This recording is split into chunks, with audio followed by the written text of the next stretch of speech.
আজকে কথা বলছি এমন একটা বিষয় নিয়ে যেটা অনেকেই জানেন বা অনেকে জানেন না। আচ্ছা, লকডাউন পিরিয়ডের কথাটা মনে আছে অনেকের? তখন একটা ছেলে, বাঙালি ছেলে, 50% অডিয়েন্স নিয়ে সিনেমা বানালো, গোলন্দাজ, ব্লকবাস্টার।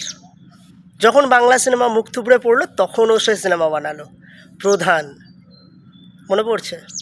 সাঁঝবাতি, টনিক, একটার পর একটা সিনেমা হিট, ব্লকবাস্টার হিট। আর ঠিক 2025-এ এসে তাকে শুনতে হচ্ছে 2026-এ পুজোয় তোমাকে আসতে হবে না। কেন ভাই, সমস্যা কোথায় আপনাদের? 2026-এ পুজোয় কেন আসবে না ছেলেটা? সমস্যা কি আপনাদের? কিসের জন্য উত্তর দিতে পারবেন? কোনো উত্তর আছে আপনাদের কাছে?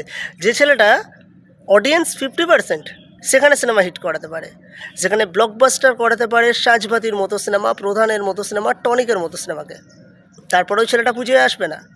বাহ। এবং দ্বিতীয় পয়েন্ট, নবীনা, যেখানে তার সিনেমা হাউসফুল বোর্ড টাঙানো হয়ে গেছে অলরেডি, সেখানে তার সিনেমার জায়গা পেল না।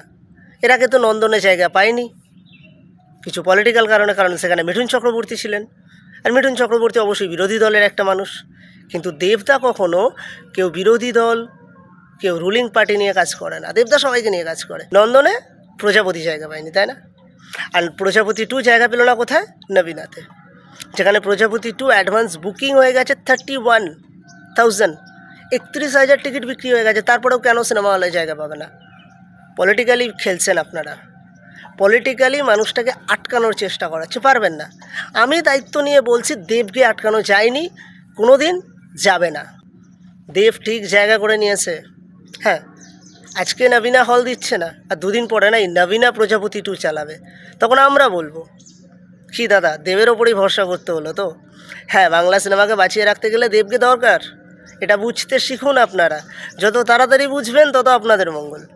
কারণ 31,000 টিকিট বিক্রি হয়ে যাওয়ার পরে, নবীনা থেকে প্রজাপতি 2 এর বোর্ড টাঙানো হয়ে যাওয়ার পরে নামিয়ে দেওয়া হলো সিনেমাটা। এটা শুধু আজকে বলে না, এটা দেবের সাথে প্রতিবার হয়। হল পায় না ছেলেটা, এত খাটার পরেও হল পায় না, আপনাদের কারণে, এই পলিটিক্সের কারণে। তাও আটকাতে পারবেন না, ছেলেটা ঠিক জিতে যাবে।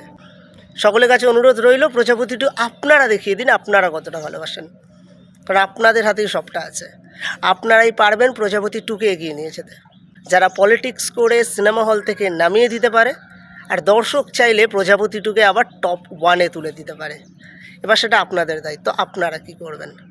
প্রজাপতি 2 মুক্তি পাচ্ছে আগামীকাল, first day first show, miss করবেন না কেউ। দেখা হচ্ছে প্রজাপতি 2 এর সাথে।